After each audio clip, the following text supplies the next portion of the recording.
dans l'instant foot sur Maxi Martinique, sur 107.1 et 107.3 FM. On est très heureux de vous rencontrer après ce match de l'équipe de France. Alors l'équipe de France a battu ce dimanche donc la Pologne 3-1 en huitième de finale de la Coupe du Monde 2022 grâce à un but d'Olivier Giroud qui dépasse Thierry Henry d'ailleurs au passage, et 2 de Kylian Mbappé. Voilà les Bleus donc qualifiés pour les quarts de finale où ils affronteront l'Angleterre ou le Sénégal. Alors nous on passe à 19h mais on enregistre en différé donc on ne sait pas encore. Mais à 19h quand l'émission passera, tout le monde saura qui rencontre la France en quart de finale. Alors, il ne voulait pas entendre parler avant la rencontre des fantômes du passé, Bruno, de ce huitième de finale d'Euro perdu l'an dernier contre la Suisse. Didier Deschamps avait sans doute raison. 17 mois après son élimination prématurée à Budapest au sortir des poules, l'équipe de France a rejoint ce dimanche les quarts de finale de la Coupe du Monde en livrant un tout autre huitième pour un tout autre résultat puisque les Bleus l'ont très logiquement emporté contre la Pologne 3-1 avec un 52e but au passage record d'Olivier Giroud et un doublé donc étincelant de Kylian Mbappé. Voilà donc les hommes de Dédé dans les 8 meilleures nations de la planète pour la 3e édition consécutive du mondial, ce qui en dit beaucoup sur la valeur et la régularité depuis une décennie de l'équipe de France. Évidemment, les champions du monde en titre voudront maintenant aller plus loin pour défendre leurs biens. Pour cela, donc, il faudra triompher ce soir, soit de l'Angleterre, soit du Sénégal. Excusez-moi, j'étais un peu long, mais il fallait faire une introduction qui tienne la route. Alors, messieurs, moi, je vous dis tout de suite, je dis stop. Ça suffit, l'arbitrage nul, comme on l'a eu encore une fois aujourd'hui. Avant de parler de l'équipe de France, encore une fois un penalty même pas étudié à la VAR. C'est une catastrophe, véritablement. Est-ce qu'il y a une coalition contre Mbappé dans ce mondial, Bruno ? Non, avec tout le respect et une salutation incroyable pour cette merveilleuse introduction. Merci beaucoup. Des annales du journalisme sportif. C'est gentil. Non, ce que je veux dire, c'est qu'au-delà de ça, pour moi, c'est de l'anecdote. Voilà, on ne va pas rentrer dans l'anecdote. Plus globalement, la France a dû se livrer aujourd'hui parce qu'il y avait une opposition. Et il faut rendre hommage à l'équipe de Pologne qui a été hyper défensive pendant le premier tour. On s'y attendait d'ailleurs. On savait même pas de l'équipe de France que l'équipe de Pologne savait attaquer, donner une confrontation. C'est-à-dire que tu avais un double barrage, ce qu'on appelle le bus, un 5-4-1. On donne la balle à Lewandowski, on croit qu'il va mettre des buts. Et là, les hommes ont donné leur football, tu vois. Il y a une culture du football en Pologne. Moi, je voudrais rappeler 74, un joueur Gregor Lato, 82, un merveilleux joueur, l'équivalent de Platini à la Juve, Boniek. Tu veux dire c'est que la Pologne n'est pas au bon niveau aujourd'hui, c'est ça que tu veux me dire ? Non, c'est-à-dire que pour gagner une Coupe du Monde, il faut souffrir. Ouais. Et là, la Pologne nous a fait souffrir. Donc voilà, on a un ami polonais avec nous aujourd'hui. Avant de rentrer dans l'anecdote, excuse-moi, je voulais dire que voilà, on a vu un très beau match de football. Très beau.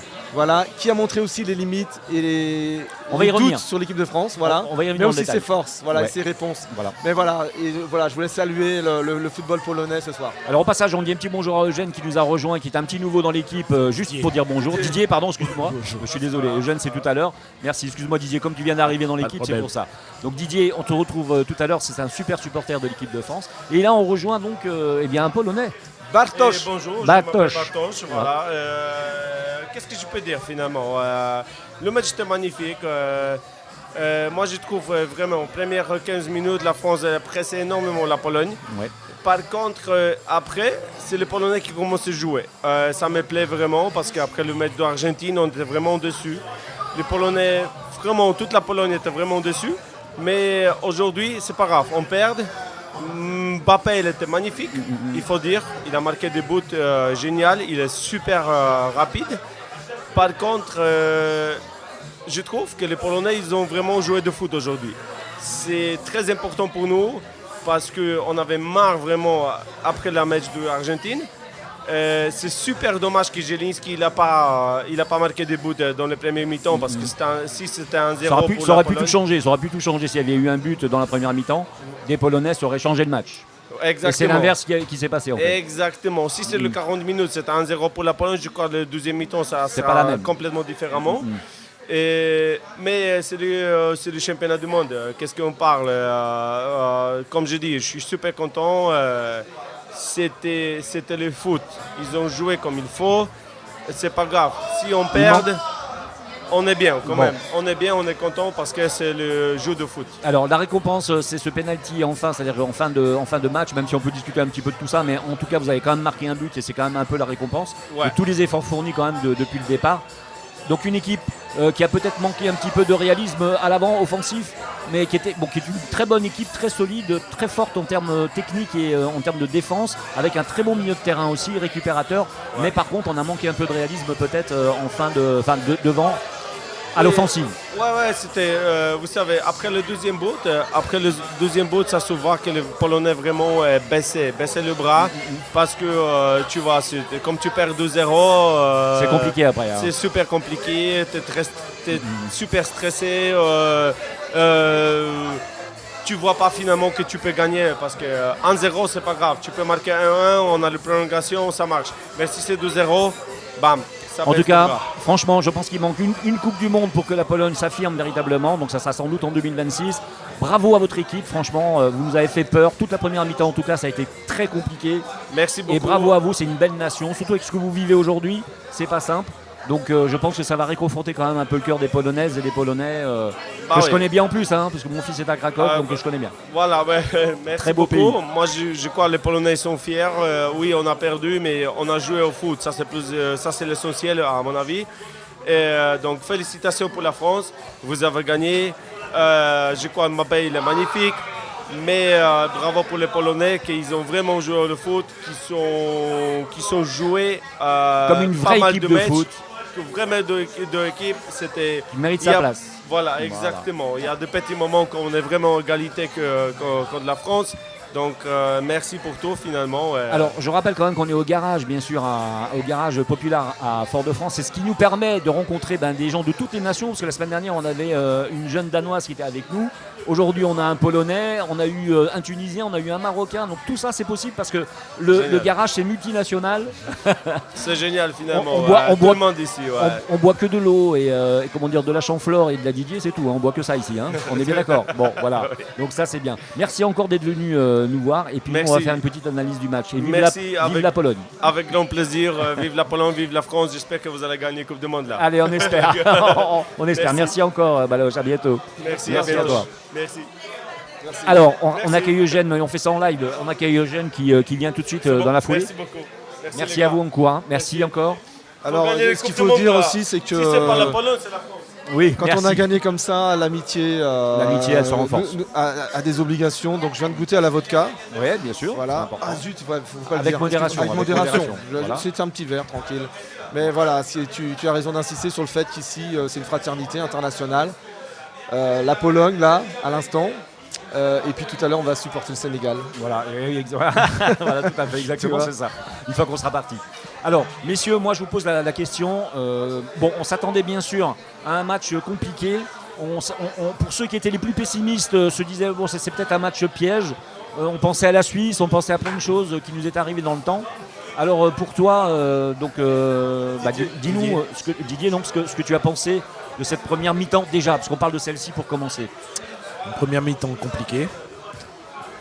On est une équipe qui se tient en fait. Et c'est pas évident. Même si on a un bagage technique, on va pas se mentir. La France a un bagage technique global. De toute façon, elle devait prendre le pas.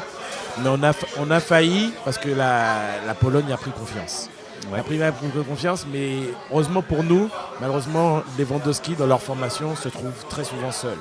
Et c'est ce qui a pêché, c'est ce qui a fait qu'on a tenu. Par contre, on aurait, pardon de le dire, mais on aurait dû prendre un but qu'on n'a pas pris heureusement grâce à Lloris, à l'intervention des derniers défenseurs. Mais ils ont pris le pas technique et il ne faut pas qu'on l'oublie ça en fait. Et ça fait très très peur quand même parce que bien sûr demain on va gagner des équipes qui vont être un peu plus fortes, un peu plus offensives aussi, un peu plus fortes. Imaginons que ce soit le Sénégal ou l'Angleterre. D'ailleurs, peu importe, les deux équipes sont vraiment deux équipes très fortes. Et donc on a vu là sur cette première mi-temps toutes les failles potentielles qu'on peut avoir, Bruno. Oui, et puis une fébrilité voilà. Rare, tu vois, y compris chez les boss. C'est ça qui est étonnant. C'est-à-dire on attend ça des jeunes au moment où on peut avoir des moments de panique sous la pression. Ça va tellement vite dans le football maintenant, tu vois. Nous on a connu un football d'une autre époque. Maintenant tu n'as plus le temps de faire un contrôle. Ça vient sur toi, tu vois, et tu peux pas poser ton jeu. Alors quand je parle des boss, c'est Lloris qui à un moment, tu vois, et Varane, tu vois, mais ils se sont mis au niveau. Ouais. Et je voulais souligner aussi l'effort qu'a fait un gamin comme Koundé, qui était en difficulté au début du match et qui s'est mis au level. Alors, il faut de la patience. Même Mbappé au début, il a un défenseur polonais sur son dos qui s'appelle Cash, tu vois. Le mec, il porte bien un nom, quoi, tu vois. Et à mon avis, ce soir, il y a plusieurs clubs de haut niveau internationaux qui sont sur. Il a neutralisé Mbappé pendant, une heure, voilà. Et sauf que Mbappé, à un moment, il a son heure, voilà. Et donc voilà, vulnérabilité. On est sur la ligne. Voilà, l'équipe de France est sur la ligne. Ça a basculé du bon côté cette fois-ci. On verra pour l'écart. On va y revenir sur la fin de première mi-temps qui bascule le match finalement quelque part et qui va faire basculer la deuxième mi-temps. Mais Eugène, je reviens vers toi. Est-ce qu'on n'a pas été attentiste? J'ai l'impression qu'on se regardait jouer sur les 40 premières minutes. On se regardait jouer tout en contrant les Polonais finalement. Alors en fait, ce que je dirais, c'est que après un premier quart d'heure avec beaucoup d'intensité, beaucoup de rythme et une envie de bien faire, on est tombé un peu dans le piège de la léthargie polonaise. Et ce piège de la léthargie polonaise, ça a été de remonter petit à petit. Et nous, on a commencé à glisser. Toutes les lignes ont commencé à glisser. Et je pense qu'il y a un des joueurs qui a commencé à... Oui, vas-y. Il y a un des joueurs qui a un petit peu surnagé par rapport à cette situation, c'est Rabiot, qui a commencé à récupérer plus de balles, qui a commencé à être un peu plus et qui a montré la voie. Et qui nous a permis, à mon avis, de surnager dans cette première mi-temps qui était assez difficile. Après, d'autres joueurs ont continué. Griezmann a lui aussi repris un peu du poil de la bête, a rehaussé son niveau de jeu. Mais on n'aurait pas eu des Rabiot qui auraient été ratissés un certain nombre de ballons à certains moments. On a vu qu'on a une équipe déséquilibrée. Ça, clairement, Deschamps a un vrai problème. Quand on a d'un côté Dembélé et Konaté qui sont un petit peu faiblard, on va dire. Faibles. Et de l'autre côté, j'ai même eu la sensation qu'à un moment, Dembélé était gêné qu'on ne jouait pas assez de son côté. Et donc, pas fâché, mais voilà. Donc il y avait un vrai décalage de ce côté-là. Alors Didier, qu'est-ce que t'en penses toi donc au niveau de ce jeu qui me paraissait peut-être un peu lent aussi, les joueurs étaient un peu statiques, on avait non pas du mal à se trouver, mais on jouait dans l'entrejeu en fait, sans vraiment être forcé vers l'avant. Pour abonder dans ce que disait Eugène, on a été piégé dans la rythmie polonaise. C'est ça en fait. Dans les seconds ballons aussi, parce que les seconds ballons, on n'était pas dessus. Hein. Non. Mais on a une bonne volonté au tout départ. Après, les Polonais nous ont imposé leur rythme, qui est un non-rythme en fait. Et on a obligé, on s'est cadencé, on s'est mis à la mesure des Polonais. Et là, à partir de ce moment-là, on déjoue. Mais comme il dit si bien, heureusement qu'on a eu des Rabiot lucides et un Griezmann pour récupérer et ratisser les ballons. C'était primordial. Alors, on a eu peur toute cette première mi-temps, c'est vrai, jusqu'à l'arrivée du but de Mbappé, bien sûr. Mais, de Giroud, pardon, excuse-moi. Oui, de Giroud, bien sûr. Et mais on avait quand même aussi le sentiment, enfin, je ne sais pas comment vous étiez dans quel état d'esprit, mais on avait le sentiment que ça pouvait se débloquer pour la France à n'importe quel moment et qu'on pouvait avoir un but mais à n'importe quel moment de Giroud ou de Mbappé ou de n'importe quel autre joueur. Mais comme sur plusieurs matchs. Comme sur plusieurs matchs, on a toujours la sensation, et en fait, il ne faut pas se tromper maintenant, on est dans un autre tournoi. C'est-à-dire qu'il faut en mettre un de plus que l'adversaire. Il ne faut pas chercher à comprendre, il faut en mettre un de plus. Et donc, inconsciemment, et c'est vous allez comprendre ce que je vais dire, c'est très bizarre, on a la sensation qu'inconsciemment, l'équipe se dit, on a des Mbappé, et je sais qu'à tout moment, ils vont pouvoir nous faire basculer. Sauf que si un jour, et j'espère pas vraiment, Mbappé est dans une moins bonne forme, attention. Il faut que tous les autres joueurs se mettent au niveau pour pouvoir remplacer une petite défaillance ou une baisse de moteur de Mbappé. Parce que c'est presque deux actions presque individuelles sur lesquelles il met les buts. Hein. Ouais, mais on sait que l'équipe de France, là, sur les 22-23 joueurs, il y a une équipe titulaire et il y a un fossé avec les remplaçants. Ouais. Voilà, il faut faire avec. Dizazi est rentré, c'est pas ça encore, ça n'impacte pas. C'est-à-dire Coman est rentré, ça n'impacte pas. Ce sont des joueurs merveilleux. Donc c'est la faille, c'est la faiblesse, c'est les lacunes de l'équipe de France actuellement entre le corpus des titulaires et les remplaçants. Il y a un vrai différentiel et c'est ça qu'il va falloir gérer jusqu'au bout parce qu'à un moment il peut y avoir une fatigue, une expulsion, la gestion des cartons jaunes, c'est hyper important. Là il y a des joueurs qui ont été exceptionnels, qui ont été lead. Rabiot, tu as raison Eugène, parfait. Griezmann, un match de top player toi. Hernandez sur la gauche, le mec qui remonte des ballons, tu vois, ou pas Mécano qui s'est mis à hauteur, qui a muselé son copain de club Lewandowski. Les mecs qui jouent au Bayern, tu vois. Et là, ça a été impressionnant. Et puis il y a un mec qui, on va en parler quand même. Vas-y. Olivier Giroud. Franchement. En plus, il a mis le but de sa vie qui a été annulé pour une connerie, avec une erreur d'arbitrage, à mon avis, une des erreurs d'arbitrage. Voilà. On parlera de l'arbitrage à un moment, j'espère. Mais Giroud ce soir, j'avais commencé par ça, hein, rappelle-toi. Giroud, il a mis le but de la Coupe du Monde qui a été annulé malheureusement. Alors, est-ce que dans cette partie, il n'y a pas eu 3 tiers-temps finalement, je veux dire, est-ce que le premier quart d'heure, on a eu du mal à rentrer dans la partie, ce qui nous a permis de rentrer très doucement dans la deuxième partie, et c'est dans la troisième partie où là, effectivement, Rabiot, tout le monde se met en route, Griezmann en particulier retrouve sa place correcte, et là, bien sûr, ça amène le but de Giroud, et donc là, à partir de maintenant, on va changer de match, véritablement. Tout à fait. En fait, je pense également qu'il y a eu un discours tactique de Deschamps à la mi-temps, parce qu'on s'aperçoit que si on peut parler un peu de la deuxième mi-temps, bien sûr, on y va là. On y va. Donc, on s'aperçoit que dès le début de deuxième mi-temps, il y a plus de liens, les joueurs gardent moins la balle, une transmission plus rapide, et donc on fait plus reculer les lignes polonaises. On joue au foot. Voilà, on joue au foot. tu as raison. Voilà. Donc on avait du mal, on avait peur de jouer au foot. C'est ça. On avait du mal à faire des longues transversales. Il y avait une espèce parles de jeu bloqué en milieu de terrain, je sais pas. Tu parles de longue transversale. Moi, je vois 2 actions où Griezmann, à une touche de balle, libère les actions, libère le jeu, accélère le rythme. Et on joue selon une vieille expression, cher petit papa. Et quand notre ami Griezmann commence à accélérer, il fait en une touche de balle transversale. Et ces transversales-là, ils savent les faire. Mais je pense que certains joueurs n'osent pas encore. Des joueurs comme Chouameni, encore, il manque encore de... Alors, ils ne sont pas encore totalement libérés. C'est-à-dire que ce jeu-là, cette équipe, elle est tournée vers l'offensive, elle est tournée sur le jeu à une touche, voire 2 touches de ballon grand maximum, et on a du mal à mettre en place ce jeu en début de partie généralement. Ça vient une fois qu'on est sous pression. C'est quasi frustrant parce qu'ils ont largement la technicité pour ça en fait. Mais bien sûr, mais... Et ils sont timorés, ils sont timides, c'est qu'on sent la tendresse. C'est vrai. Une tendresse singulière. Alors qu'ils ont largement le bagage technique pour faire du one touch et avancer très rapidement. De toute façon, la tendresse, c'est terminé, hein, je veux dire, c'est fini. Là, je crois que c'était le dernier match où on pouvait faire de la tendresse. Mais là, c'est fini. Que ce soit le Sénégal ou que ce soit l'Angleterre, Bruno, ça va être terrible, je veux dire. En termes d'organisation de jeu, il va falloir être immédiatement performant. Comme dirait mon oncle, et la tendresse, bordel. Et voilà, je n'osais pas le dire, moi, parce que tu vois. Alors, je note que. Moi, j'ai des amendes quand je dis un gros mot sur Maxi, donc je peux pas le dire. Non, mais j'ai remarqué que toi, tu peux pas avoir Didier Deschamps, donc tu prends Didier de la Ville. Voilà, je prends Didier de la Ville, voilà. De Fort-de-France. De Fort-de-France. Voilà. En parlant de Didier Deschamps. Parce qu'on parle de Didier, donc de la Ville. De Fort-de-France. En parlant de Didier Deschamps, il faut quand même lui reconnaître qu'en 4 ans, il a évolué. Il a osé accepter de passer à un jeu offensif.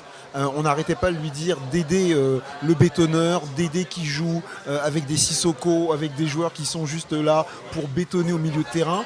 Là, il est quand même tourné vers l'offensive et il veut faire jouer vers l'offensive. Bon, respect pour Sissoko qui aurait pu nous faire gagner l'Euro quand même contre le Portugal, mais bon, c'est passé à 10 cm. C'est une autre époque. Ouais. Alors, il a fait déjà aussi bien que Lionel Messi, mieux que Cristiano Ronaldo, Kylian Mbappé, donc, qui est tout simplement irrésistible en Coupe du Monde cette année. L'attaquant de l'équipe de France a encore fait parler de son talent hors norme lors de la victoire donc, face à ce match contre la Pologne cet après-midi en 8e de finale. Donc je rappelle quand même pour ceux qui nous écoutent qu'on a gagné 3-1, qui ne le sait plus ou ne le sait pas, je pense que tout le monde le sait maintenant. Donc après avoir délivré donc, une passe décisive, il ne faut pas l'oublier, pour Olivier Giroud à la 44e et qui est devenu donc d'ailleurs au passage le meilleur buteur de l'histoire des Bleus devant Thierry Henry.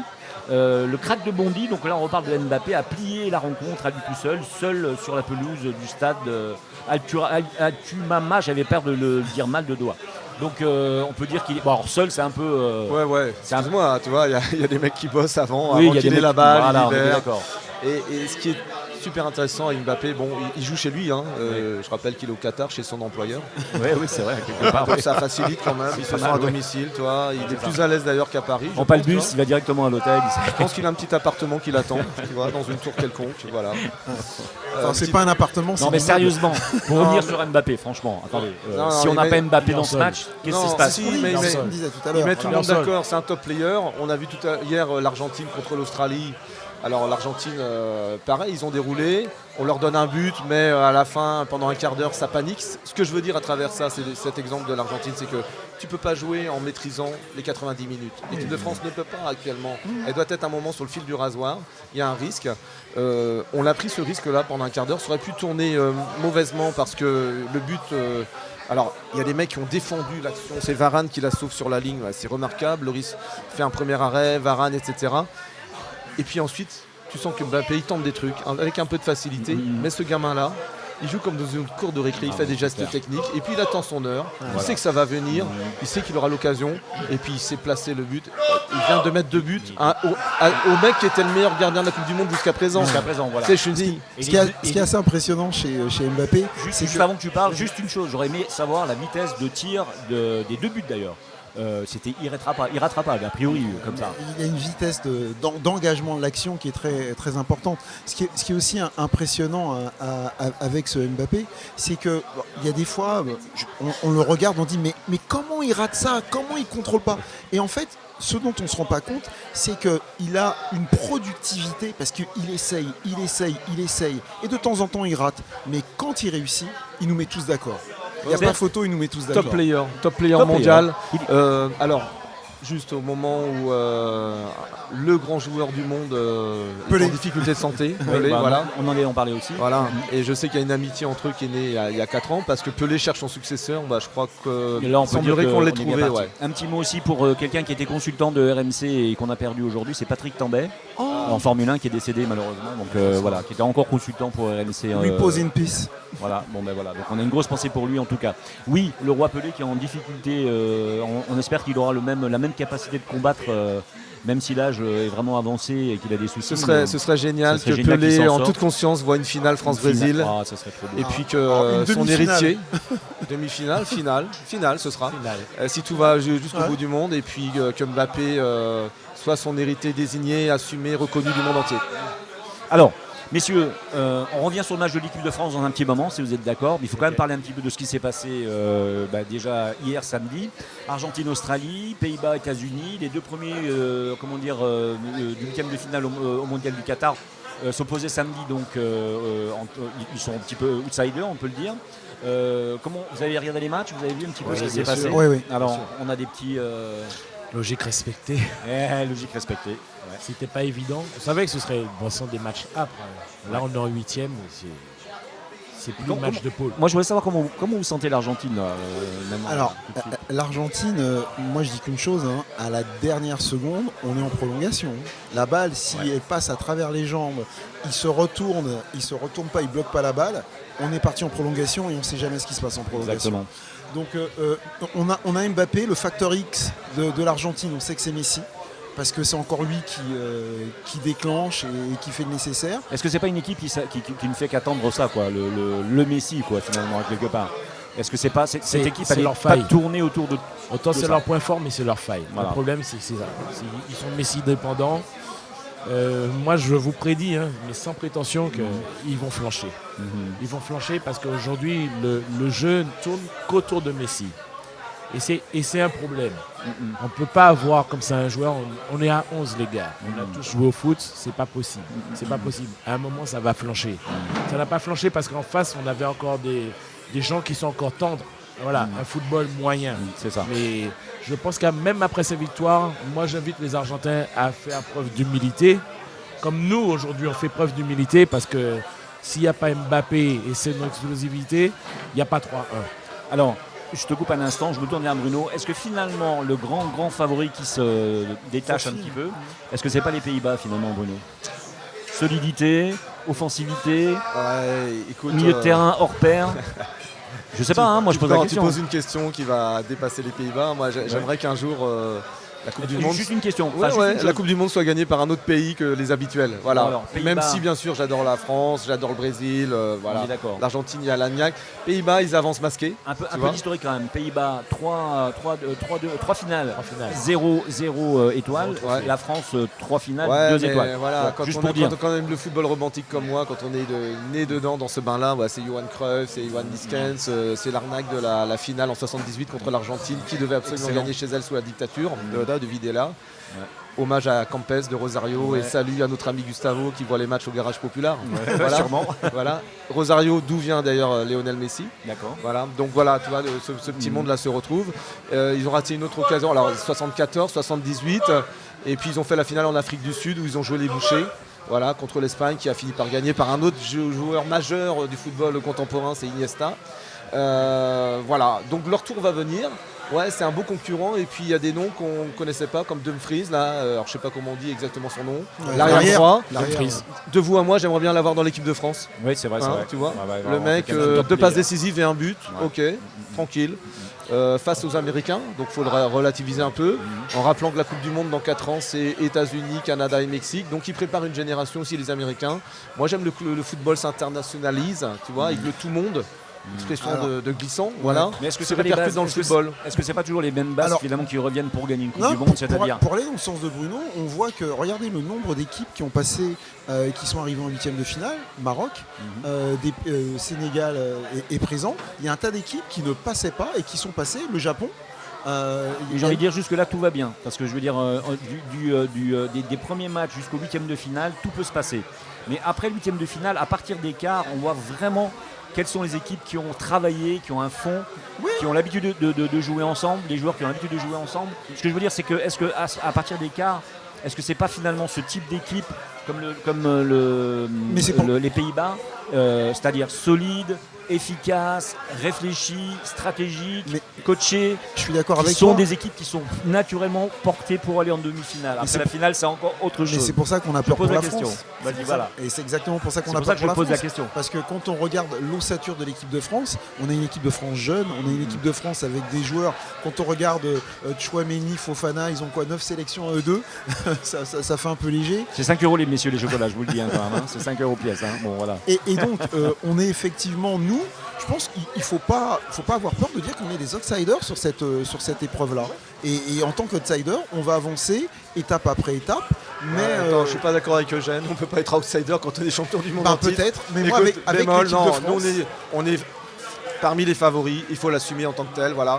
Ça met une pression en plus. Tu peux pas dire que tu es outsider, tu as le meilleur joueur du monde, tu as un collectif avec des top players et tu es champion du monde en titre avec un... On essaie de se rassurer en fait, on essaie de se rassurer. On la joue petit, on la joue caché, tais-toi Bruno. On sait qu'on est le plus fort mais on a peur de le dire en fait. On est dans les 2-3 favoris, voilà. Oui, on est un peu chauvin, mais c'est normal. Didier. Le football est rationnel jusqu'à un certain point. Tu évoquais les Pays-Bas, ils ont un jeu léché. Un jeu réfléchi, mais ça ne suffit pas pour gagner une coupe. Ça, c'est vrai aussi. Tout ce qui est mécanique ne suffit pas. Il faut de la folie. Il faut un joueur explosif. Il faut du carnaval. C'est ça la réalité. Il faut du Mbappé en fait. Voilà. Il faut un mec qui d'un coup nous sort un truc. On a la chance d'avoir des joueurs comme ça. Il faut les préserver, mais il faut être très lucide. Il faut se dire que si en face ils sont méchants, ils peuvent s'occuper de Kylian. C'est vrai. Maintenant, ils peuvent s'occuper de Kylian. On a aussi des joueurs... Je pense que, je ne sais pas ce que vous en pensez, mais des joueurs comme Tchouaméni, j'attends vraiment qu'il y ait un peu plus d'éclosion. On n'a pas encore la totale de ce joueur-là, effectivement. On a besoin qu'il se... mais pour moi, c'est solide. La première mi-temps, il décroche un tir des 30 mètres. J'ai cru voir Pogba, moi. Oui, c'est vrai. Franchement, donc il y a un mimétisme incroyable. Voilà, ce qui est intéressant, c'est que dans le groupe, il y a des top players. Ensuite, il y a des mecs qui se mettent au niveau. Je parle de Koundé, c'était difficile au début, tu vois. Il supplée Pavard qui manifestement ne reviendra pas. Oui, il ne reviendra pas, c'est sûr. Ou pas Mécano. Donc, une forme d'improvisation. Ou pas Mécano qui est top player, tu vois.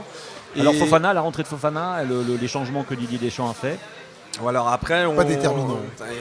Dizazi, Fofana. Bon, excusez-moi les amis, on va parler du championnat français, mais quand tu joues à Monaco ou à Marseille actuellement, pour aller sur une Coupe du Monde, sur des top matchs, c'est un autre rythme, c'est une autre exigence. Et les copains n'ont pas encore ce level-là. Et c'est ça qui peut mettre en difficulté l'équipe de France dans les 3 derniers matchs. Je rappelle qu'il reste un quart, une demi et une finale. Et il y a un moment, par des incidents de jeu qui peuvent être une blessure, un carton jaune, un double carton jaune, une expulsion ou un changement. Voilà, va falloir se mettre à la hauteur. L'équipe de France est très forte, mais elle reste vulnérable. Tu parlais des remplaçants tout à l'heure. Il y en a un qui a vraiment remplacé son frère et qui s'est vraiment tout de suite mis au niveau, c'est Théo. Théo Hernandez, il a été présent et dès le premier match, il a fait le nécessaire pour se mettre au niveau. Et c'est vrai que de tous les remplaçants, c'est celui qui émerge et qui a pris une place de titulaire à part entière. On peut souligner la belle entrée de Marcus Thuram ce soir. Oui, Thuram ce soir. Il a impacté. Voilà. Ce qu'on attend d'un remplaçant, c'est qu'il impacte, il apporte un plus, soit dans la conservation, la préservation du résultat, soit dans la mise en difficulté de l'adversaire. Voilà. Il l'a fait. Il est décisif sur le 3e but de Mbappé et puis il y a une complicité, tu sens que le mec est dans le bain. C'est difficile pour ceux pour lesquels le doute, Jean-Marc, tu te souviens de mes commentaires du match de la Tunisie. Ouais. Je disais que ça allait laisser des traces. Ouais. À mon avis, ça a mis hors jeu un certain nombre de joueurs qui étaient là titulaires. Et malheureusement, ça va les poursuivre pendant le reste de la compétition. Il ne faut pas espérer que ça reste sur la suite de leur carrière. Alors eux oui, et je soupçonne que l'équipe de France sur le premier quart d'heure avait ce match en tête encore. Franchement, moi je le soupçonne. Moi je le soupçonne. Vas-y, donc on y va. Alors, je ne peux pas vous laisser partir sur cette première partie sans parler de la Mannschaft. Moi j'ai titré parce que je voulais vous faire réagir. La Mannschaft ou le retour à zéro. Donc, qu'est-ce que vous en avez pensé? Dites-moi un petit peu. Alors, on en a beaucoup parlé ici, ouais, parce que donc Holger est bien sûr d'origine allemande au garage. Ah, mais quand on voyait des joueurs comme Mansuala devant, moi je trouve qu'il y a vraiment des bonnes pioches. Alors, Rudiger derrière, Mansuala devant. Et peut-être que la mayonnaise n'a pas pris entre ces jeunes et ces anciens. Et c'est pour ça qu'ils sont passés à côté. Mais je pense que cette mayonnaise que nous, on est en train de réussir, je touche du bois à faire avec l'équipe de France, parce qu'on a conservé des anciens et on essaye d'incorporer des nouveaux. Je pense que les Allemands, et encore dans une moindre mesure les Belges, n'ont pas du tout réussi à le faire. Et pour rester sur la Mannschaft, puisqu'on parle de l'équipe d'Allemagne, bien sûr. Il y a 4 ans, cette année, il faut avouer que maintenant... il faut tout changer ou revoir les choses de toute façon. Là, en sachant que l'entraîneur a été reconduit, sachez-le. Ah oui. Moi, je vais vous dire, en 8 ans, le rationnel ne suffit pas. Je vais être redondant, mais le rationnel allemand, tout le monde le maîtrise aujourd'hui. On revient aux Pays-Bas, donc c'est ça? Oui, Jean-Marc. Ouais, mais à un moment. Écoute, ce qui est super avec les Coupes du Monde, c'est que c'est de la géopolitique du football. Voilà, donc la roue tourne, il y a des cycles. Voilà. Et on l'a bien connu en France. Et puis la Bundesliga, c'est un super championnat, mais qui tire son essence des footballeurs étrangers. Oui, voilà. C'est vrai. Et y compris, alors ce qui est une grosse victoire pour le football allemand, c'est qu'il s'est métissé. Voilà, c'est plus l'équipe des années 74-78. Voilà, donc sans commentaire racialisé, parce qu'on est très humaniste. Moussiala, tu l'as évoqué. J'ai découvert ce jour-là. Rudiger, c'est des top players. Voilà. Et l'avenir du football allemand passera par ça, en s'inspirant du modèle français, clairement. Si vous êtes d'accord, on va faire une petite pause publicitaire. Vous êtes sur Maxi Martinique. Nous sommes dans l'instant foot au garage Populaire à Fort-de-France. Il nous attend mardi 6 décembre un Maroc-Espagne croustillant. Et je ne sais pas qui va rater ce match-là, mais je pense qu'il n'y aura pas beaucoup de monde en Martinique et aux Antilles, même en France peut-être. Hablo espagnol, pero me gusta mucho Marocco. Molto bene, moi je sais que parler italien. Bon, allez, on fait notre petite pause. Si vous êtes d'accord, dai. Et puis andiamo. Et après, on se retrouve après la pub. Allez bien, nous sommes de retour donc au garage Populaire à Fort-de-France avec une équipe de choc. Vous avez donc Didier de Fort-de-France, c'est bien ça, c'est bien ça. Didier de Fort-de-France. Alors c'est pas lui le maire, c'est pas Didier Laguerre, c'est un autre Didier. C'est un autre Didier, voilà, d'accord. Mais c'est un boss aussi. Bon, c'est un boss aussi. Bon, on peut en parler un peu s'il veut, Didier. Donc, qu'est-ce que tu fais aujourd'hui, Didier? Dis-nous. Moi, je supporte l'équipe de France et l'équipe du Sénégal. Là aujourd'hui. Justement, on va y revenir bien sûr au Sénégal dans un petit moment. Eugène. Écoute, moi je suis de Cheshire et heureux d'être au garage pour commenter et refaire le match. Et Bruno, ancien du FC Lorient, même si tu nous dis à chaque fois oh là là, il faut rester raisonnable, mais non, c'est vrai. Non, alors je vous explique. Oui. Moi, ma première vie, j'étais breton, né à Lorient. D'accord. Il y a 3 clubs à Lorient. Le club des pros qu'on connaît, le FC Lorient. Puis, comme dans tous les bleds bretons, tu avais le club de gauche. Voilà. Et le club de droite, catholique, conservateur. Et j'ai commencé à gauche, tu vois, et sous un maillot qui était celui de l'Arsenal, qui est le même maillot que Arsenal en Angleterre. Voilà. On va dire club progressiste. Et j'ai jamais quitté ce club-là. Et donc je suis fan du FC Lorient, mais j'ai toujours joué à un club qui s'appelle Lorient Sport. Je salue tous mes potes de Lorient Sport en Bretagne parce que c'est là que j'ai appris, au-delà du football, à devenir un homme. Voilà. Bon, big up pour la région. Big up pour la région, c'est sûr. Et puis des Bretons, il y en a de partout. Puis on se tourne dans n'importe quel sens en Martinique, on trouve des Bretons ou des Bretonnes. Je suis breton, mais je me soigne. Bon. C'est bizarre qu'on mange pas plus de crêpes d'ailleurs ici aux Antilles. C'est bizarre. Je suis martiniquais depuis 30 ans quand même. Oui, quand même. On l'a bien compris. Mais ça fait 30 ans. Et puis impliqué dans la vie sociale en plus. La vie urbaine, la vie du quartier. J'adore la Martinique. C'est pas que j'habite en Martinique, c'est la Martinique qui m'habite. Voilà, tout à fait, exactement. Moi, c'est un petit peu ça aussi, on peut le voir comme ça. Alors, moi, je vous dis tout de suite, je reprends cette émission, mais alors vraiment avec une colère monstre. envers et contre l'arbitrage, spécialement l'arbitrage contre l'équipe de France, parce que ça fait quand même 2 fois qu'on nous refuse un penalty. Alors le premier, il est évident, on nous le refuse, et le second, il est évident, et on va même pas à la VAR pour voir s'il y a penalty ou pas. Alors là, je voudrais qu'on m'explique à quoi sert la VAR dans ces cas-là. Et est-ce qu'on ne doit pas déposer plainte? Est-ce qu'il n'y a pas pénalty automatique? Est-ce que je sais pas? Non, mais ça ne servira à rien. On va se grandir en. D'ailleurs, on a perdu de vue, excuse-moi, avant de te laisser parler, Eugène. On a perdu de vue la plainte qui a été déposée sur le but refusé avec un hors-jeu imaginaire. Pour l'égalisation à 1-1. On ne sait plus où on en est là. À la Tunisie, Non, mais Jeanne, tu as raison, faut pas. Il faut s'ennoblir en revenant pas dessus. À la limite, la Pologne méritait un but, mais ça, c'est de l'arbitrage de division d'honneur dans lequel j'ai joué, tu vois. En Coupe du Monde, ça passe pas. Et donc, voilà, il y a 2 erreurs d'arbitrage, à mon avis, ou d'interprétation de l'arbitrage, parce que tu peux arbitrer en justifiant d'une règle, et le match après, tu vois que la même action, le même type d'action fait que le but est validé. Donc, le 2 poids, 2 mesures, ça marche pas. Donc, la France, ok, la Tunisie méritait de gagner. Hop.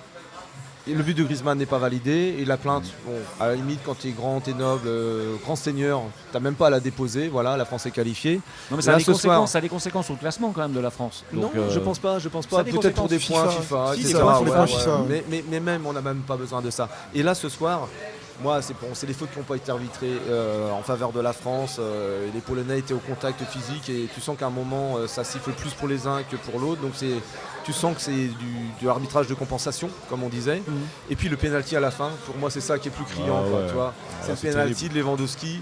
Bon voilà, il mérite de marquer un but peut-être, mais tu sens que c'est de la compensation totale, et à ce niveau-là, ça n'existe pas. Alors pourquoi ? Pour moi, c'est anecdotique jusqu'à présent, mais en quart, en demi, en finale, ça arrive ça. Là, ça devient insupportable. Donc ne sois pas en colère, JM. Par contre, garde ta colère pour les prochains matchs si ça arrive de nouveau, mais tu verras que pour les prochains matchs, normalement, l'arbitrage sera à la hauteur. J'espère, je t'écoute, j'espère. Alors, ce que je pense par rapport à ça, c'est que, comme je le disais, il faut garder son énergie sur autre chose maintenant. Et puis deuxièmement, l'arbitre s'est exclu lui-même, parce que je pense qu'il ne va pas arbitrer un autre match d'ici la fin de la Coupe du Monde. J'espère bien quand même. Mais donc tout simplement, c'est-à-dire qu'il s'est mis en difficulté, et il s'est mis en difficulté pour les prochains matchs, parce que qu'est-ce que va faire la FIFA ? Ils vont revisionner le match, ils vont revisionner les différentes fautes, et au bout d'un moment, ils vont se rendre compte que c'est peut-être un arbitre qui n'est pas encore assez qualitatif pour pouvoir arbitrer ce niveau de match. Au revoir, merci, bonne journée. Au passage, qu'est-ce que vous avez pensé de notre arbitre française dont j'ai perdu le nom, je suis un idiot. Madame Frappard. Voilà, merci beaucoup Bruno, heureusement que tu es là Bruno. Alors, vous avez pensé finalement. Madame Frappard, c'est l'art de la frappe. Oui, c'est l'art de la frappe. Tu sais qu'on s'était un peu, on s'était un peu fighté. Non, même pas, mais tu sais, j'avais dit, j'espère qu'elle restera un peu féminine. Tu m'avais dit oui, mais attention, faut parler d'un arbitre comme un arbitre, point barre, femme, pas femme et tout. Alors que moi, dans mon esprit, c'était de me dire, j'espère qu'elle va garder son côté un peu féminin, tu vois, voilà. Mais bon. Le machisme est interdit maintenant dans la société. Non, mais c'était pas du machisme. Y compris dans le journalisme. Voilà. Alors bon, et donc, ceux qui me connaissent le savent. A fortiori dans le football. Non, mais franchement, elle a fait un match remarquable. Ouais. Elle a été c'est une autorité, et elle a marqué l'histoire. Il faut que ça en appelle d'autres. Et le seul problème qu'il y a eu, c'est un problème technique. Ouais, où elle n'a pas pu entendre la réponse de la VAR. Ouais. Mais sinon, tout le reste. Et ce qui était très bien, c'est qu'on n'en a pas entendu parler. Donc si on n'entend pas parler d'un arbitre pendant un match, c'est plutôt bon signe. Respect total. Franchement, la classe. Un arbitre féminin, au Qatar, c'était quand même une réponse assez marrante et assez on va dire démocratique. Merci fort. Didier. Alors moi, ça va peut-être déplaire ce que je vais dire. Vas-y. Mais on pourra y coller, on a joué au foot tous autour de la table, on pourra coller toutes les adaptations, tous les procédés techniques numériques digitalisés derniers. Vous savez bien qu'à la fin, ce qui solde la décision finale est on ne peut plus humaine. C'est soit une décision humaine, soit une erreur humaine. C'est ça que tu veux dire. Humaine. Voilà. En général, la décision humaine, souvent il y a billet d'erreur, surtout dans ces matchs à haute tension. Donc j'ai envie de vous dire, tranquillisez-vous, on va en voir d'autres. Il faut qu'on reste focus sur la qualité de notre jeu. Je dirais presque dans la difficulté de ces deux problèmes, on les a eus au bon moment, je dirais. Mais si ça tombe au mauvais moment, c'est-à-dire si on est mené ou si on est à 1-1 et puis qu'on a un pénalty refusé qui pourrait faire 2-1, je pense qu'on n'a pas la même tête aujourd'hui, quoi, je veux dire. Alors, non ? Oui, non ? Moi, peut-être, je voulais faire un petit point technique. J'ai appris en fait que dans le ballon, il est tenu à l'intérieur du ballon, il y a un petit capteur. Et ce capteur permet, pour la Goal Line technologie, et deuxièmement aussi sur les hors-jeux, ils vont essayer de plus en plus de positionner une ligne avec ce ballon pour savoir si sur certaines actions, quand le joueur touche le ballon, ils sont en position au départ, enfin quand le joueur envoie le ballon et pour déterminer si l'autre est hors jeu, si techniquement parlant, au centimètre près, à la seconde près. Donc ça va devenir de plus en plus technique, mais en même temps, on va toujours rester sur de l'interprétation parce que pour la goal line technologie, selon la position des caméras, ça va déterminer l'axe. Alors, ça pose deux choses là. Un peu plus près du micro, Bruno. On est dans la technique de précision. Alors, on a vu l'intérêt de cette technologie appliquée lors du match Espagne-Japon. Parce que le deuxième but du Japon, deux choses quand même, tu vois, le ballon ne sort pas parce qu'il y a un kamikaze qui se jette dessus et il va au bout de son action. Moi je le vois dehors, moi. Ce qui est incroyable, tout le monde entier le voit dehors, mais lui il joue l'action jusqu'au bout et il met un but et il bat de l'Espagne, ce qui n'est pas rien.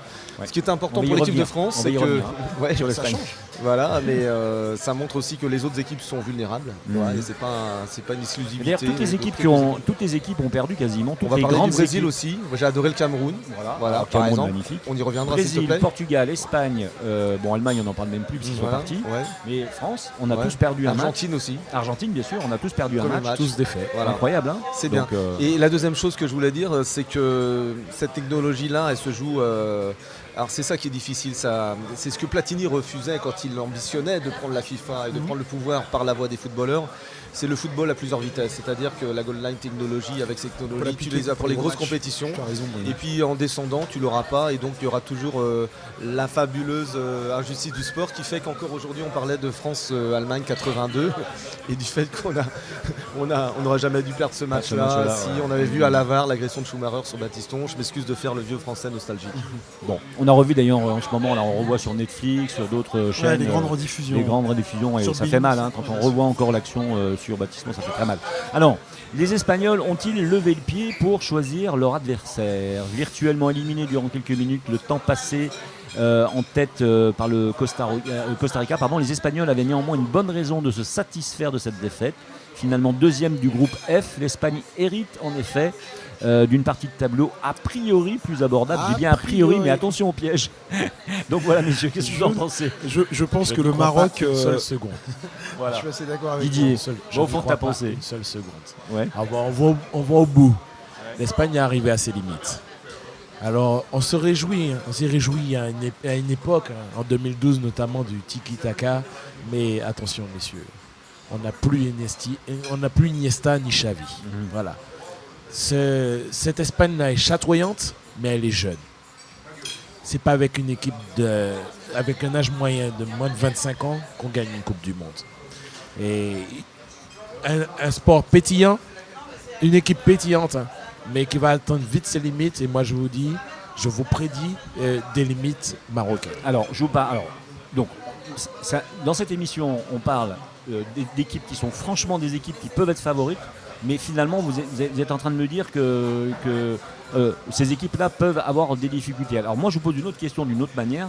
Quelle est l'équipe aujourd'hui, avec sa structure, avec son coaching, qui peut aller en finale de Coupe du Monde? Quelles sont les deux équipes qui peuvent arriver en finale, mais très sérieusement, très honnêtement, en enlevant le favoritisme, pas le favoritisme, le chauvinisme. Ouais, le banc du Brésil, la profondeur de banc du Brésil me laisse à penser que sur chacun des postes, ils ont des top players. Ils ont vraiment. Alors, top player a été utilisé par Bruno en ce qui concerne Mbappé tout à l'heure, donc je ne vais pas le galvauder et l'utiliser à tort et à travers, mais il y a des niveaux qualitatifs au Brésil sur plusieurs postes qui me laissent à penser qu'ils peuvent aller très loin. Ils ont aussi un peu plus d'expérience maintenant, et puis il va se passer un truc. Et tu parlais de quelque chose d'irrationnel tout à l'heure, Bruno, Didier, tu parlais de quelque chose d'irrationnel. Ce qui se passe avec le roi Pelé peut les transcender, peut les transcender, peut les galvaniser, peut leur faire aller et ce peuple brésilien, puisqu'on parlait de culture, est un peuple mythique, est un peuple qui a besoin de spiritualité, qui vit de l'émotivité, et à partir de ce moment-là, cette alchimie peut s'associer pour faire du Brésil un sport porté. Écoute, j'ai un deuxième désaccord officiellement exprimé de ma part ce soir à ton encontre. Voilà. C'est l'avantage du débat. C'est le Brésil, tu as cité un mot, émotivité. Oui. Alors, moi, j'avais un rêve de gamin, passionné par le football. Je me suis dit, une fois dans ma vie, je ferai une Coupe du Monde. J'irai, je verrai, j'y serai. Et une autre fois, je ferai les Jeux Olympiques. Et il s'est trouvé, il y a une dizaine d'années, que ça se passait au Brésil. Donc j'ai fait la Coupe du Monde au Brésil et ensuite les Jeux Olympiques. Voilà. Et tu as vu Thiago Siga dire excuse. Voilà. excuse. Et donc je rentrais de Rio, j'ai vu des matchs somptueux, Fortaleza, Salvador de Bahia. Et donc c'est un pays admirable, voilà, avec la même histoire que nous. Voilà. Et bien sûr, le Brésil, ça nous fait rêver, tout ça. Et le soir de France-Allemagne en demi-finale, j'étais à Belém, dans un grand hall L'hôtel, sûrement. C'est ça ? Non, c'est pas du tout, c'était un hôtel. C'était un lieu vers au Peso, c'est un endroit génial qui a été réaménagé sur la Bahia de Guajara, qui est un affluent très lointain de l'Amazonie. Mais quand tu vois ça, tu te dis waouh. Tu vois, l'île de Marajo qui est au milieu de l'île, c'est la taille de la Suisse pour te situer. Tu vois la dimension du pays qui est continental. Pays que je connais pas moi. C'est génial, Bahia de Guajara et à Belém, c'est génial, c'est l'Amazonie, quoi. Tu vois, donc c'est un peuplement indien et une passion pour le football incroyable. Donc alors. Et là, il y a eu le 7-1 parce que le Brésil s'est écroulé par l'émotivité, par la pression qu'il y avait. Alors ils font tout un pataquès. Moi j'étais là-bas, je voyais tous les jours. Mais t'as des hélicoptères qui tournent autour du centre d'entraînement du club. T'as une pression incroyable. Et psychologiquement c'était insupportable. Et là ils pensent que leur heure est arrivée. Bon, il y a les feuilletons autour de Neymar, etc. J'adore le Brésil, j'adore ce pays, ce peuple, et je l'adore encore plus depuis qu'il a réélu Lula. Je dis ouvertement les choses parce que la période Bolsonaro pour moi c'était voilà. Bref, on peut parler d'autre chose. Voilà. Mais je le dis parce que c'est un pays qui mérite son rôle dans l'humanité, et puis ce sont des footballeurs magnifiques, des talents incroyables, mais à un moment ou un autre, il faut être froid face à l'événement. Et les équipes qui gagnent les Coupes du Monde sont des gens qui gèrent psychologiquement le rendez-vous. Donc tu sens pas le Brésil en gros. Écoute, à voir, parce qu'on est sur un terrain neutre, là on n'est pas chez eux, on n'est plus au Brésil. C'est exactement ce que j'allais te dire. Mais il y aura l'équipe de France avant, et puis ils vont avoir 2-3 épreuves avec des mecs qui jouent le ballon. Et on a vu à travers les derniers matchs qu'aucune équipe ne mérite pas d'être en huitième de finale. Et donc il y aura de l'opposition en face, clairement. Alors, Didier. Sincèrement, alors les deux qui se détachent pour abonder dans le sens de Gênes, le Brésil et la France. Mais sans chauvinisme. De par les matchs qui ont été faits là jusqu'à présent, hormis entre guillemets leur levée de pied respectif sur les troisièmes matchs de poule, pour moi c'est les deux là potentiellement qui peuvent arriver au bout. Maintenant, le Brésil, l'émotivité du Brésil, c'est leur force, mais c'est leur faille. C'est leur faille. Un peu comme l'Argentine finalement quelque part. C'est leur faille. C'est-à-dire que là, il y a un moment, dans le football, il faut être froid. Ouais, tout à fait. On a la chance d'avoir ça en France. On a déjà froid et chirurgicaux. Juste une phrase, je dis que j'adore le Brésil, mais au garage il y a 2 jours, là, j'étais supporter camerounais, et comme l'Orientais, j'étais honoré de voir Vincent Aboubakar marquer un but magnifique dans sa construction. C'est un joueur extraordinaire. Vraiment extraordinaire. Je suis triste même qu'il se soit exilé dans le football, parce qu'ensuite, après Lorient, il a été acheté par Porto, il a joué la Champions League. C'est un joueur magnifique. C'est un homme remarquable, voilà, qui est animé d'une foi dans sa vie privée. Voilà.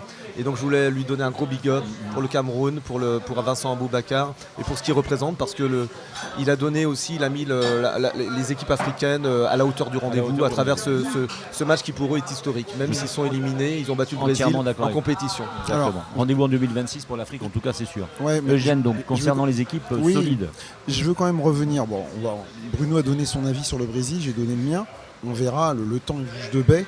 Le juge de paix nous permettra de savoir ce qu'il en est. Moi, il y a une autre équipe que je commence à observer, et malgré son joueur phare, son facteur X vieillissant, le Portugal fait son petit bonhomme de chemin. Alors justement, j'allais y venir, donc ça tombe bien. Tu vas garder la parole, parce qu'il y a 2 équipes. Enfin bon, le Portugal, on en avait parlé déjà. On en a parlé quand même beaucoup. Mais il y a une équipe qui sort du lot quand même, qui a été la dernière qualifiée des 8e de finale, c'est la Suisse, qui va rencontrer justement le Portugal.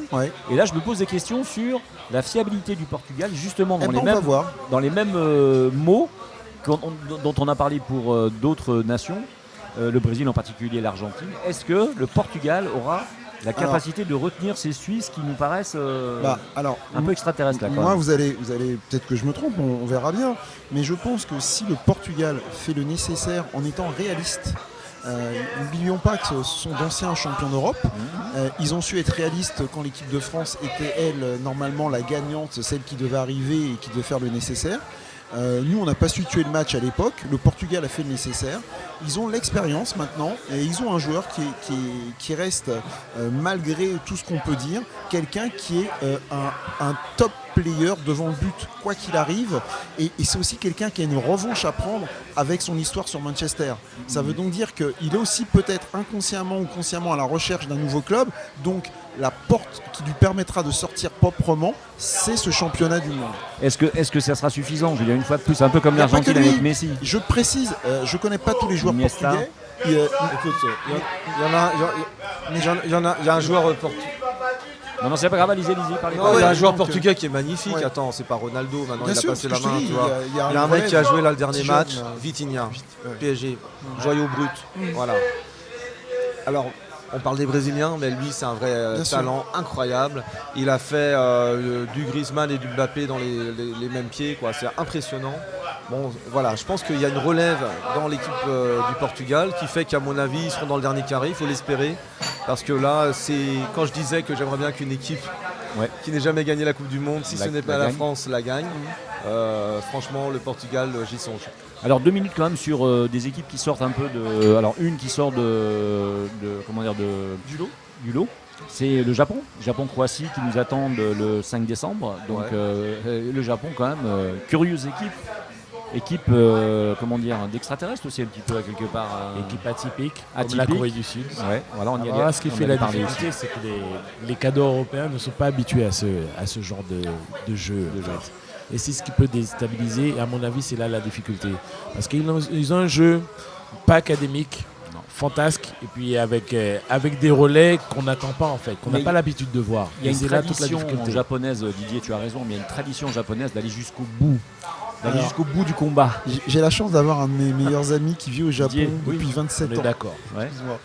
Je disais que j'ai un de mes meilleurs amis qui vit au Japon depuis 27 ans et qui a vu la préparation de l'équipe du Japon. Ouais. Et au-delà du côté caricatural, kamikaze ou quoi que ce soit, eux aussi, ils sont froids dans leur préparation et je crois que c'est l'une des seules équipes, si on parle technique, qui est en capacité de se remettre en question dans son style de jeu d'une mi-temps à l'autre. Ouais. Je ne sais pas si vous avez vu.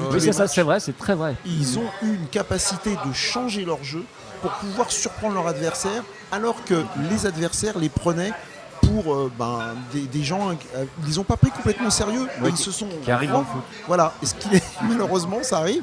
Et ce qui s'est passé, c'est que eux, ils se sont remis en question, ils ont changé leur tactique de jeu et ils ont su prendre l'avantage sur leur adversaire. Alors on parle du Japon, on parlait tout à l'heure du Portugal, alors il y a la Corée du Sud, il faut l'évoquer quand même. On y allait venir, le tout dernier but. Qui crucifie le Portugal, parce qu'ils l'ont mauvaise quand même, ils l'ont très mauvaise, mais c'est un modèle de contre-attaque extraordinaire avec Son. Alors quand tu regardes l'équipe du Corée du Sud, ça s'appelle tous Kim, quelque chose, voilà. Donc j'avoue les limites de ma culture à ce niveau-là, mais c'est impressionnant l'intelligence de jeu et la précision du geste technique. Il fait une petite passe décisive dans le tempo pour qu'il n'y ait pas hors-jeu entre les jambes du dernier défenseur portugais. Et il y a un mec qui vient du Diable Vauvert et qui a de suite compris que c'était une balle de match. Et là, dernière minute, il se qualifie. C'est extraordinaire. Et ça, c'est la magie du football. Tu vois, c'est-à-dire qu'il y a des peuples qui donnent le meilleur à des moments précis et qui font basculer les choses. Voilà. Et donc l'Europe n'a pas le monopole de l'excellence. C'est ça qui est génial dans le football, tu vois, ou l'Amérique du Sud. Et donc cette géopolitique nouvelle, on aura des surprises. Ce que je veux dire, on a déjà eu des surprises, on en aura d'autres dans les matchs qui viennent. Alors justement, ça tombe bien, ça permet de reparler du Brésil et de la Corée du Sud. Justement, est-ce que c'est pas là la grosse surprise de la Coupe du Monde? Est-ce que c'est pas là que justement les Brésiliens pourraient retourner à la maison? Alors de toute façon, je ne souhaite pas, je touche du bois, il n'y a pas de problème. Ah oui, non, il peut se passer quelque chose. La réalité, c'est que les Sud-Coréens, c'est bien parce que là, le monde entier a découvert qu'il n'y avait pas que Son, en fait. Bien sûr. Voilà, qui était intelligent, qui avait une intelligence de jeu au-dessus de la moyenne. Et on le voit tout le temps sur quand on regarde le championnat anglais. Mais il n'est pas tout seul, Son. Il n'est pas tout seul. Et moi, je veux dire attention, le Brésil. Parce que même si vous avez des joueurs qui sont exposés médiatiquement, on a des Sud-Coréens peut-être plus introvertis, peut-être moins exposés, mais qui sont tout aussi talentueux. Et techniquement, ils n'ont rien à envier aux joueurs d'en face. Alors, je rappelle quand même qu'au garage, donc vous allez pouvoir retrouver lundi 5 décembre à 16h Japon-Croatie. Je sais pas si on aura la chance d'avoir des Japonais, pas sûr quand même, au garage. On n'a pas beaucoup de nationalités, mais j'ai pas vu de Japonais encore. Il n'y a pas de Japonais au garage. Par Martinique. Non, il n'y a pas de Japonais à ma connaissance. Par contre, il y a une petite bouteille de saké en haut à gauche derrière le bar. Là où le truc est fermé à clé. Alors, ça reste entre nous. Voilà. Faut le dire à boire personne. avec modération. Ça sort pas de la Presque Martinique, personne faut le dire à qui nous personne. Je le rappelle, à boire avec modération et ne buvez jamais d'alcool si vous prenez votre voiture, évidemment. Le lundi 5 décembre, on aura bien sûr le match, The Match à 20h avec le Brésil et la Corée du Sud. Même si immédiatement comme ça l'affiche, on peut se dire le Brésil est un peu à l'aise, tranquille. Fort de ce qu'on a Pas dit, sûr, fort de ce qu'on a dit, ça va Voilà. peut-être changer. Alors, attends, il faut le dire. Ouais. Tu as à table Gênes. Oui, Gênes, quand même. Quand même, Rendre hommage c'est aux vrai. compétences du pays. c'est vrai. Allez, Alors, allons-y, alors. si les gens. On peut faire des pubs, mais vraiment Ouais, on peut amicales. faire Voilà. des pubs amicales. vas-y, Sushi vas-y. Pays. Oui, Sushi c'est Pays. Eugène. C'est Eugène, ouais. Voilà. Tout à fait. Et donc Merci, voilà, merci. petit clin Donc on a d'œil bien pour un le japonais. Japon. On a bien Voilà, un japonais. japonais. D'ailleurs, il avait les yeux bridés à certains moments. Un petit peu, ouais. Et big dédicace, elle ne m'entend pas peut-être, à mon associé et Vas-y. chef en cuisine, Marie. Voilà.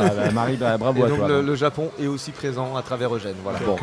Alors je rappelle qu'au garage toujours on aura le mardi 6 décembre encore une fois 2 affiches mais alors vraiment croustillantes et ça va être c'est presque la fin de la Coupe du Monde là vraiment donc on aura donc ce Maroc-Espagne mon Dieu juste à l'avance. À ne pas rater. Alors là, franchement là le top des tops et puis un Portugal-Suisse qui va être âpre, difficile, compliqué et pour la Suisse et pour le Portugal je veux dire c'est 50-50 franchement moi je mets pas d'argent plus sur le Portugal que Le sur la Portugal fantasque, la Suisse efficace. Suisse. Aïe.